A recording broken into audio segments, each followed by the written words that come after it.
This is a good example of a receiving stance, and we just want to go through a receiving stance. And this stance is used when there's no one on base and less than 2 strikes. And the main objective of this stance is to make sure they get the umpire a good view of the pitch.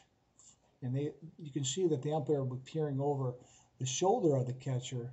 So therefore, what you want to do as a catcher is you want to get as small and as low as possible in order to concentrate on framing the ball for the pitcher. One of the things the catcher wants to do is they want to give a good target, and that target should be right at the knees of the catcher in this area here. This allows the catcher to provide a target that's in the lower half of the strike zone, and you want the pitcher to aim down in the strike zone rather than up in the strike zone so they don't get hurt.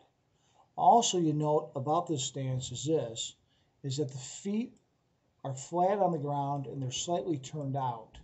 This helps again with the rotation of the hip, and also the backside is as low as possible. You want to make sure you get as low and as small as possible so again the umpire can see over your shoulder.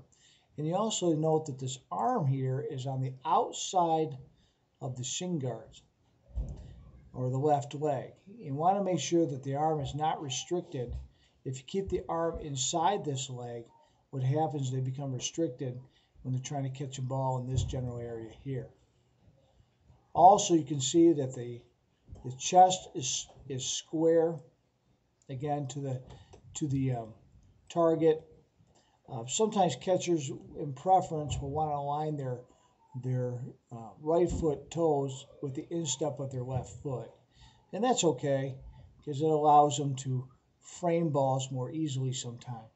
So, but this catcher is fairly square, and also the eyes are focused in on the ball in the strike zone. So this is a good example of a receiving stance from a catcher.